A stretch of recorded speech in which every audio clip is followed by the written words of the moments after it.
Hello, hi Karishma. Hi Shrividya. Hello. Hi everyone, hope you're doing well. Welcome to the first day of September. Really think time is flying at this point. It's already September, and in 4 weeks I resume college. So I start a new year in college in 4 weeks. So that's interesting. Time just flew. It's been like 4 or 5 months of taking a break from college, and suddenly now it's like, walking back into college. So that's going to be great. Super excited about that. And I was just thinking about it yesterday because, first day of the month, just thinking about a few things, thinking about, what the month looks like, planning for it, things like that. And then I was thinking about, college is starting. So my schedule is going to change in a few weeks when, college starts, and I can't really work during the same hours that I do right now. And at that point, I was just thinking about it, and I realized that, planning the month is really important as a freelancer. And it's not something that I actively do. I mean, it's not something that I sit and think, okay, now I have to plan my month like that. But every time, like, as soon as it's a new month, I always have some things going on in my mind. There are some things that I write down, some things that I plan for the coming week. So things like that are going on. And I just thought I would share a few things that, maybe you could also try to plan your freelancing month and hopefully make it work for you in a way that, really increases either, increases your clients or increases your income, or just maybe even just relieves you of any stress or, overwhelming feelings that you have while freelancing. So that's the aim. I don't have a lot to talk about today. It's probably going to be short, around maybe 10-15 minutes, and then I will answer your question. So that's the plan for today. So a few minutes of me talking about how I plan my month on the first day of the month, and then also sharing something that probably you could do, and then you can ask all your questions. So hi Bhavya. So yeah, that's a very short session today. Okay, so first thing I want to talk about is why should you plan the month? Okay, simplest thing would be to have an idea of what your next few weeks look like. That's the first thing. And second thing is to be prepared for whatever that, first few weeks of this month look like. So the idea is that, like, I'll take my example. So right now when I think of my month, I know that okay, I have a few clients, fine, I'm going to work with them, fine. I have some other things that I want to work on, fine. The main thing this month that's different is that I'm going to be resuming college in the end of September. So my schedule is going to change. So that's one thing that I really need to plan for, and one thing that, I need to plan out a new schedule for. I need to plan out new work hours. I need to, make sure that I'm informing my clients on time, and I'm informing everyone else on time. I have to make sure that, that new schedule is actually something I can stick with. So all of these things, if I don't think about it at this point, and if I don't start really planning for it and, having deadlines in my own head, I'm not going to get it done. And then in the last minute, I might just, be very stressed about it because I wouldn't know, because everyone will be like, oh, you didn't tell us. And because I didn't plan for it, and then, no one else would know either. So it just becomes very stressful. So one of the best things to do is just avoid all that stress by thinking about it right from the starting of the month. Like, just think about everything, like anything and everything your month looks like really helps reduce the stress. One more thing that it really helps you do is it helps you think about what you can really focus on this month. Okay, so I understand that, not everyone is completely into freelancing, or not everyone has a lot of clients to keep them busy. Completely fine. If you don't have clients right now, there are two things you could work on. You could work on prospecting more, that's one, of course. And the other thing you could work on is actually doing something else. So it doesn't always have to be freelancing, right? You could have other things that you really, really want to do. And if you have time right now, because you're not too busy, you don't have to go out, you don't have to, you don't have to maybe travel to work, you don't have lectures, you don't have college, whatever it may be. If you have more time, you can focus on other things. If you don't have enough clients this month, so you can focus on things like reading more books, or getting a course or watching more live videos, whatever it may be, you can prioritize for that. It could be something completely different. It could be something like, working out. It could be something like making more paintings. Whatever you like doing, you can kind of factor that in while also building on your whole prospecting thing. So those are just, like a few reasons why I like to plan my month. It just mainly helps me relieve stress, and it just helps me realize what's going on, and what I can expect from the month to avoid disappointment later on. So what should you plan on the first of every month? So what exactly should you plan for, right? Those are a few things. Okay. So the first thing is that, this is the thing that you've probably seen on my Instagram account all the time. It's about setting your income goal.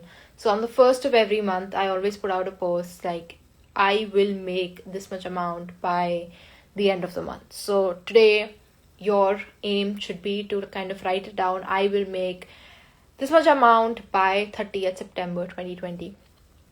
So what this does is it gives you a very good idea as to what you're expecting in the month. It's what your goals are. You have a purpose. You have something to work towards. You have something to meet, something to fulfill. So it's very useful to set goals. Definitely do that. And there are a few ways to do it. There are a few ways to set goals, because I understand that sometimes I put this post out and people are like, I don't know how to set my goal, and how should I just think of any random number and hope that I'll just kind of hopefully make it. Like, that's not how it works. Goal setting has to be very realistic. Goal setting has to be something that you have done before, something that you can grow upon, build upon, and it has to be something that can be achieved. Like, very realistically, it should be something achievable, at least while starting out. So a few ways to plan for your goals, like for your income goals, are firstly to consider how much you made in the previous month. How much did you make in August? If you made 20,000 rupees in August, then consider that and aim to make 20,000 rupees again in September, and then aim to even increase it maybe. So increase it by say 10%, 20%, and aim to hit that increased number. Right. Another benefit of planning in the beginning is that you can set your income goals really well. So if you have a plan, like especially if you have recurring clients, clients who are renewing every month, and you have got their confirmation that they are going to renew in September, then it's a very good idea where you have, like, I have an Excel sheet which I spoke about in the previous lives. So you can have an Excel sheet which says that, okay, this client is renewing. So you know how much money it's coming in. So you know that, okay, this is definitely something you're earning. So, okay, say 15,000 is something you're definitely earning. So now what you can do is you can aim to go, instead of like just hitting previous month's goal, you can aim to even increase it, like double, triple it, because you know how much income you already have coming in because of your repeat clients. Again, a good way.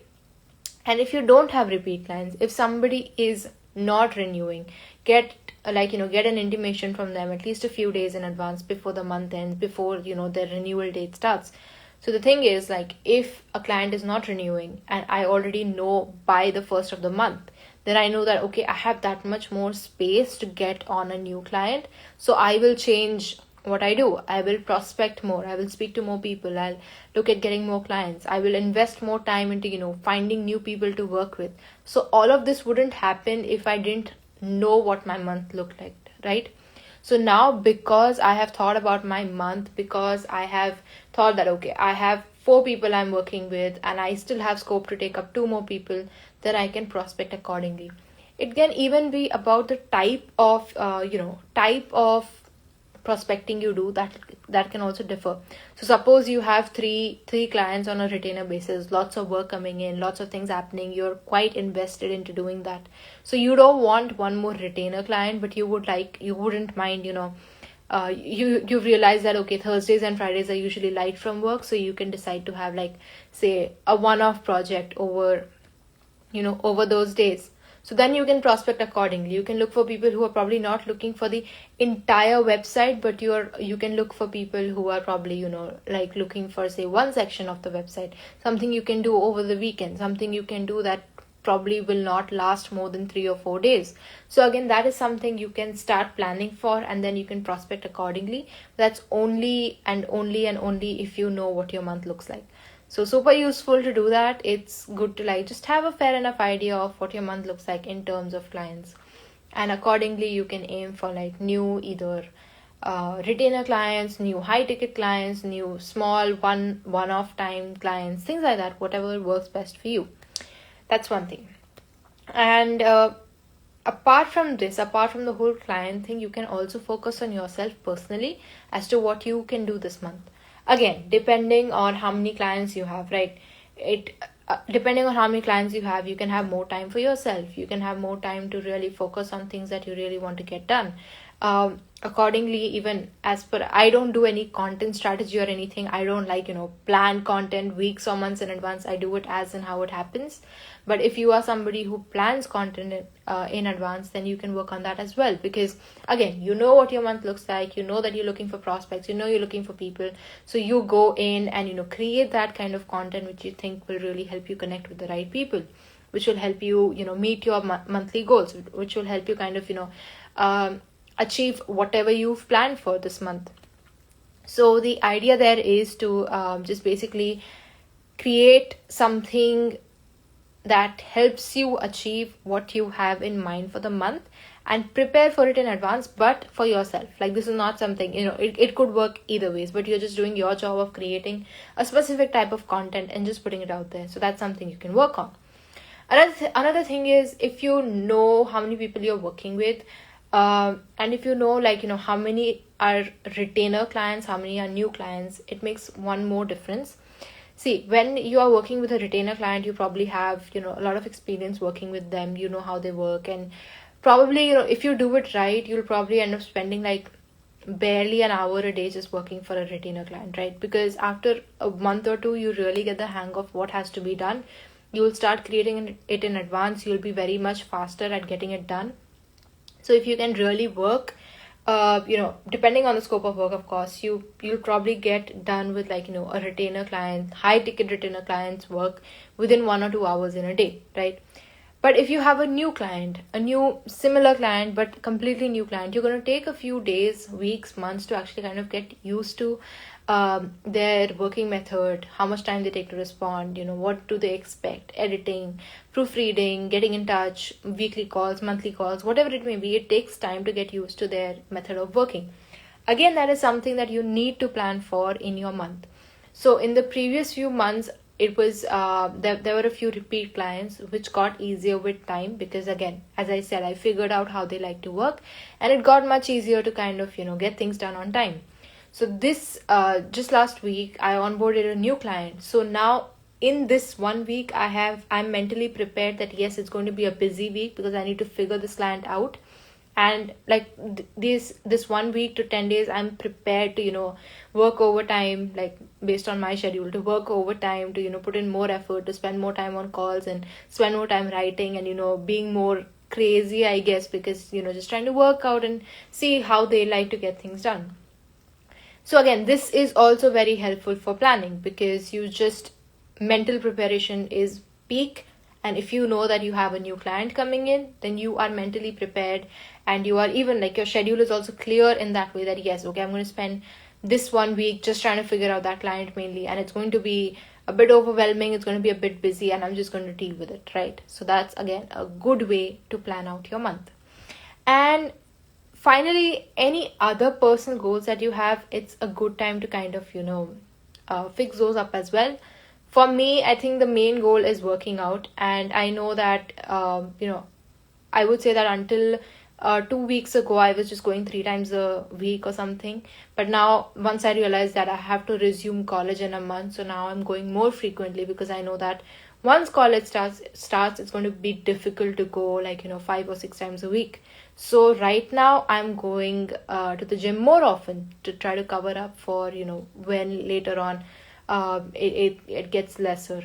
So again, that's something you can plan for your personal goals. So if you think that you have something coming up in a few weeks and you won't get enough time to read more, get more things done, watch more courses, build your website if you want to do that, like, build your website, spend time getting it done, build your LinkedIn page. If you think your college is going to start, or whatever, if you think something's going to change, you may have lesser time, so do more lives now, create more content on Instagram now, plan for the next few months accordingly.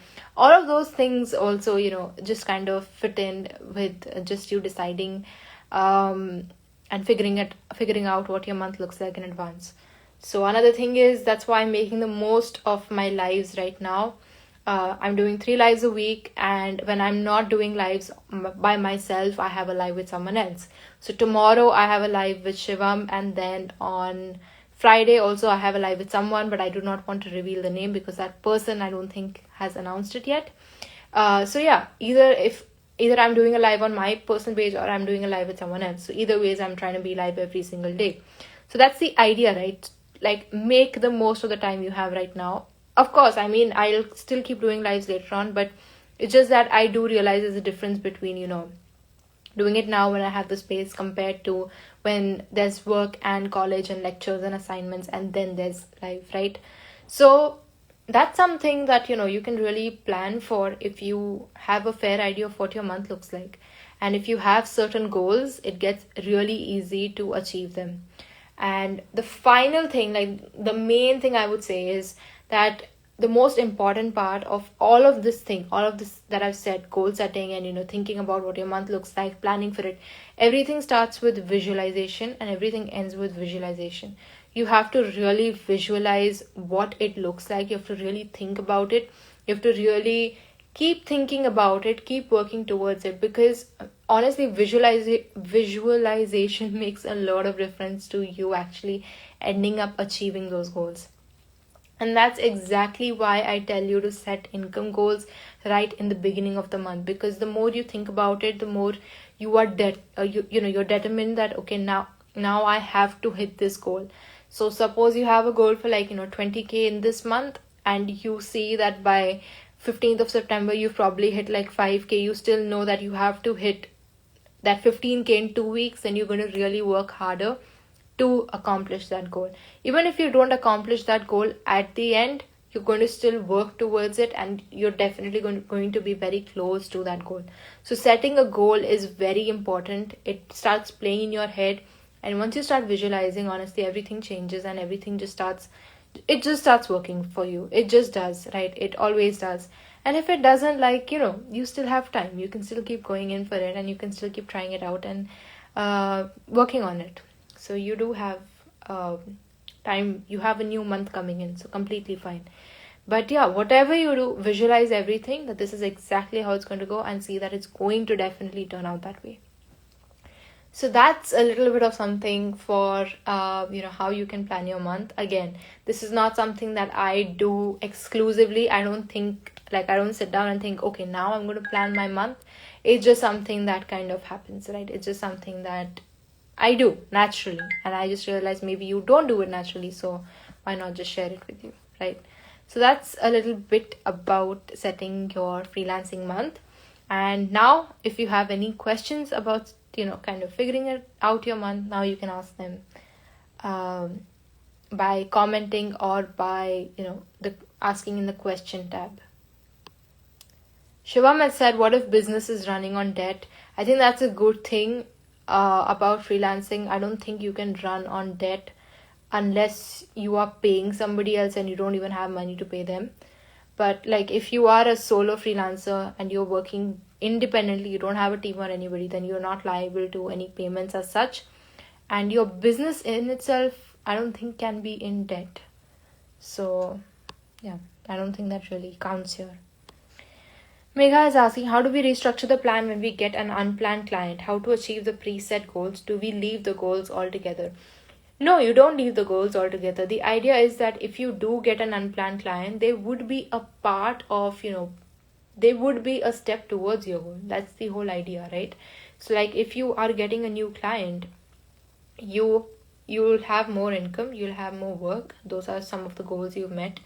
You will need to spend more time, but if that time is worth getting that more income, you can say yes. If you don't want to spend more time, you can always say no to the client and not work with them. So that's also something you can do. Or of course, if you do have an unplanned client, you kind of take it up, and you see, the idea is that when I say that you plan your month, it's not something that you can definitely plan. Okay, I'm going to do exactly this much work on this date and on this time. You can't plan exactly, right? It's a fair vague idea. So when I say plan, I'm just planning that I'm going to work from this to this hour, and then it's going to change in the end of September because I start college. What I do in those hours doesn't really matter, right? Like, I could work for one client in those 6-7 hours a day, or I could work for 5 clients in those 6-7 hours a day. How I do it doesn't matter. It just matters that if I've taken it up, I should get it done. So instead of breaking everything down into one like very individualistic pieces, don't do that, and just go in for like accepting work if you think you have the time and space to do it. If you don't, say no, and just focus on the more you work, you'll realize that the time reduces. So basically you'll become more productive with time. So that's also something you can consider, like when it goes to when it comes to new clients and having to manage time with them. How to deal with procrastination. I did a video on time management, Mahesh. You can check that out, please. How to manage your emotional ups and downs with tight schedule.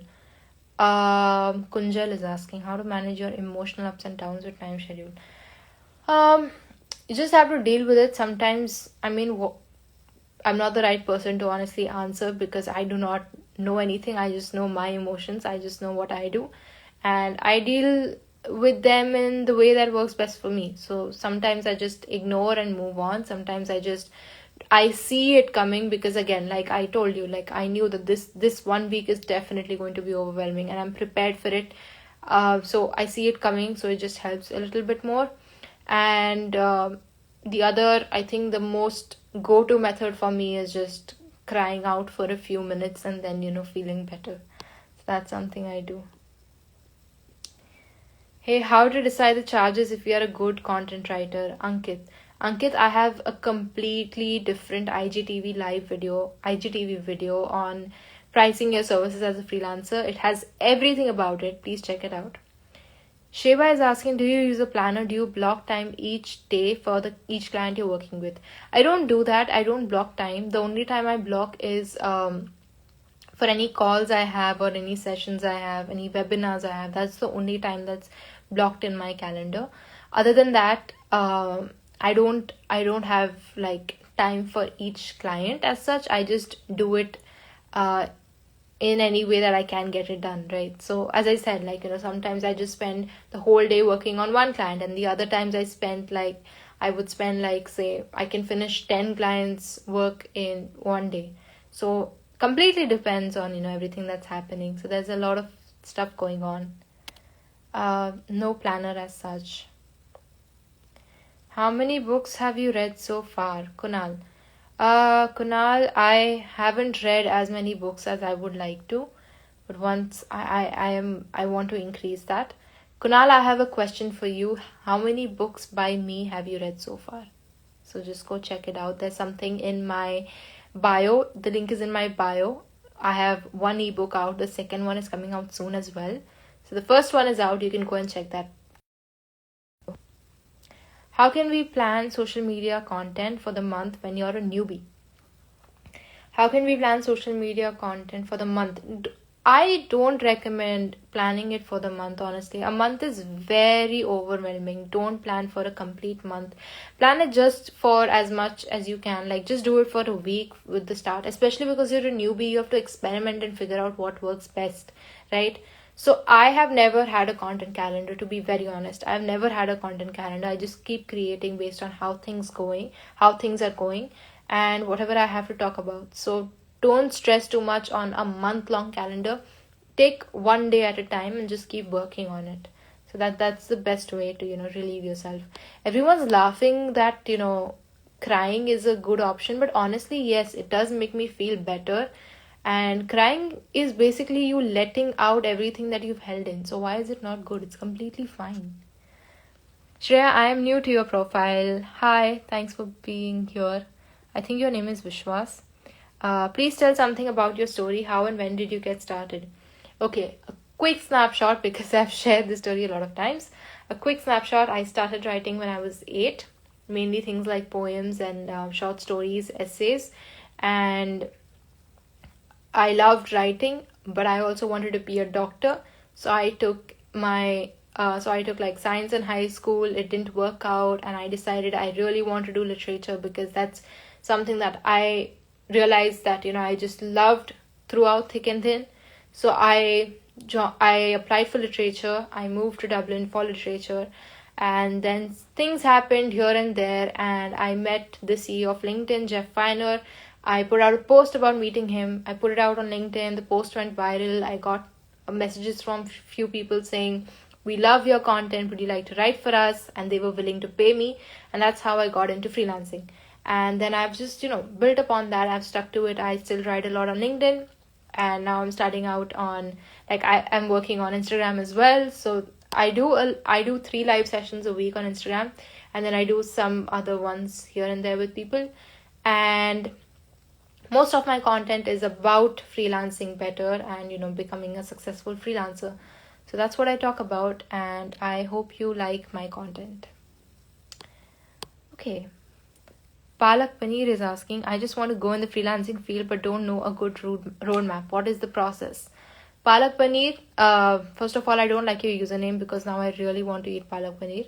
Okay, second of all, you can check my website. There's a article about 10 things you should know before starting out as a content writer. So you can check that out. It has a roadmap in there.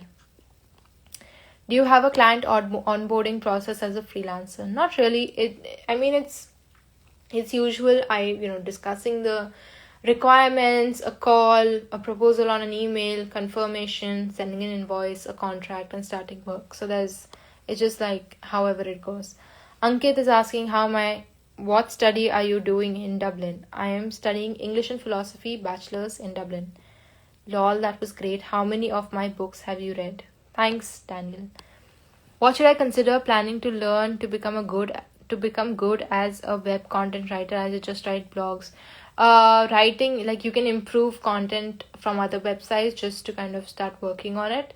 So I definitely if you want to learn anything, look at other people's websites and see how you would improve it. Look at other people's ad copies, see how you would improve it. So basically just kind of keep improving it, and you can also pitch to them hey, saw your website and I think that you should improve this. I can do this for you. Would you like to know more? Things like that. Just kind of pitch it out there. Okay. Gaurav Gupta also wants to eat palak paneer now. How to grow on LinkedIn, Gaurav Gupta? Number one thing is creating a lot of content. Just creating content as much as you like at least once a day. And connecting with people and, being authentic. And I don't really know. Everything is the same on every single platform, honestly. And growing on LinkedIn, growing anywhere has to do most importantly with long-term commitments. If you can commit to it for months and months without giving up, then you're good to go.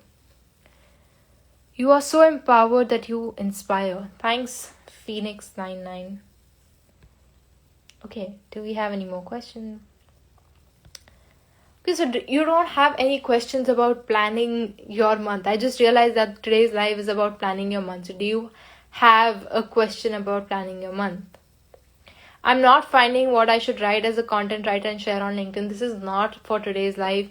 But Satish, you can check out my ebook. The link is in the bio. My ebook, #anthology, it has covered some topics. It has a lot about creating content on LinkedIn, and then it also has more than 50 topics that you could write on LinkedIn. So you can check those out. Okay. What is the right way to start networking with people? Your heart talks. It's just communicating, not thinking of it as networking, but just conversing with people. The best thing. Vishwas is saying, the way you talk and communicate is really impressive. Thank you.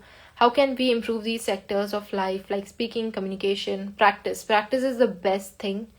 Practice is the number one thing, because even if you are a very good speaker, but if you are not used to, speaking, speaking while like looking in the camera while basically you can see yourself back, then it's going to be difficult. You have to get used to that. If you are not used to people being around you while speaking, you need to get used to that. If you're not used to holding a mic, you need practice. If you're not used to walking around while talking, you need practice. If you're not used to, a certain number of people or certain kinds of people, you need practice. So everything is honestly practice, and it's just like, different levels of practicing. Chinmay, how to plan for content calendar? For personal reasons, for personal accounts, I do not recommend planning a content calendar as such, but you can jot down a few points that you love talking about, and just think of themes that you would like to talk about. Like, say you want to talk about content, so like different topics of content, in that also subtopics, and then create one post for each. Like, that's a good way to start. Hey Shreya, does planning always work for you? Shruti's kitchen. Shruti is asking. Okay. Does planning always work for you? Yes, normally it does. Like, mainly it helps me kind of, not get overwhelmed in the last moment. Although I realize that, quite sometimes I end up working in the last moment to get things done. I find myself to be highly productive in those moments of chaos. But yeah, that's something that definitely works for me. And most importantly, like, it just helps me with the whole mental peace and emotional peace kind of thing. So that's why I like to just plan as much as I can. What should be the right way to plan that we achieve most of our goals in this new month? There is no right way to plan, because everyone has their own goals for the month. Everyone has their own priorities. For me, it's mainly getting things done and hitting my income goal. Those are my main aim usually. But then again, that aim keeps changing, because last month it was about also writing and releasing my first ebook. This month it's about writing and releasing my second ebook. So main goals keep changing, and you have to there's no right way, but you just have to kind of blend everything in. One thing I would say is definitely to be open to changing that plan, because things change, right? And you have to be adaptable. You have to be willing to just hug and hold and make the most of anything that comes your way. So being adaptable is definitely of importance. I had an interview today. They asked, whom do you find inspiring, or what do you consider to upscale yourself? I spoke about you and your work to them. Thank you so much for this, Beulah. Thank you so much for this. This is really nice of you. Please send me your interview link. I would really like to watch your interview. That's really nice. This has happened even before so many times. Sometimes I join a live and then people say hey, Shreya is here, and then they start talking about me. But honestly, it's so nice that people remember me, and that you remember me, and that you spoke about me. I really appreciate it. Thank you so much. Vibhu Das says, one of the best platforms to check qualitative content clients. It's not about the platform, it's about you. Honestly, it makes a lot of difference as to what kind of presence you have on the platform, and then what kind of clients you attract. That's something that takes time to build, of course, but after a point you'll realize that if you brand yourself right, and if you place yourself in the right section, then you're always going to get clients that qualify to work with you. When is your next ebook going to launch, and what's the topic going to be about? I do not want to reveal it yet, because I'm still working on it. One thing that I've said is I have never really talked about this before. I haven't I have never put anything like that out before that I'm working on for my second ebook. I have not. That content is not anywhere available. It's completely fresh, completely new, and it's something that's, again, very personal. Lots of real life things going on there. So super excited for it. How can we get out of comfort zone, mainly procrastination, even after planning a lot, still finding myself less productive? I would definitely recommend you to check my videos. So there are 2 videos. One is about time management. I think that will really help out with the procrastination part. There is something about procrastination in that. And the second thing I would recommend would be watching my video about making to-do lists, because that covers a lot about how you can make to-do lists that help you and that work for you. and how you can plan your day or week or month accordingly. Okay. What tools do you use as a web content writer? I just use a Google Doc and some references. That's it. Not references, I mean research material. That's it. Waiting for that ebook eagerly. Thank you, Gaurav. Thank you.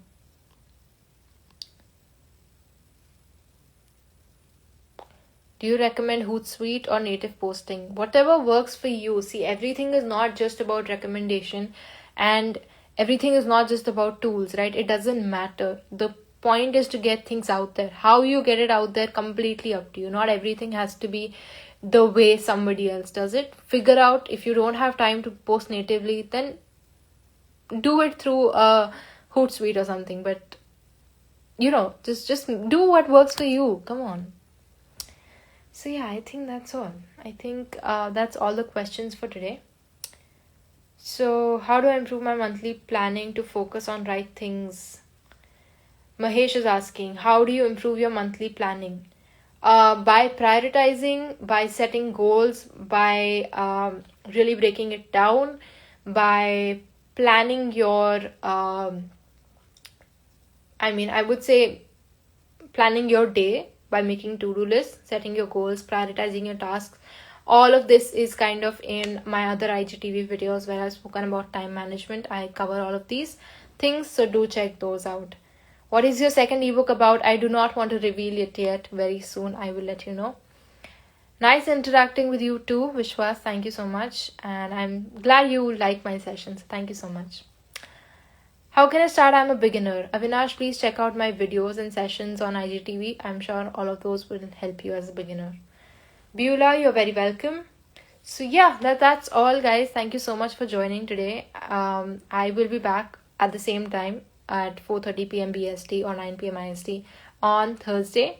And tomorrow I have a live with Shivam at the same time, 9 p.m. IST. So I'll see you there, and I look forward to I look forward to more lives and to seeing you. Thank you so much. I'm glad you liked the session, and bye-bye.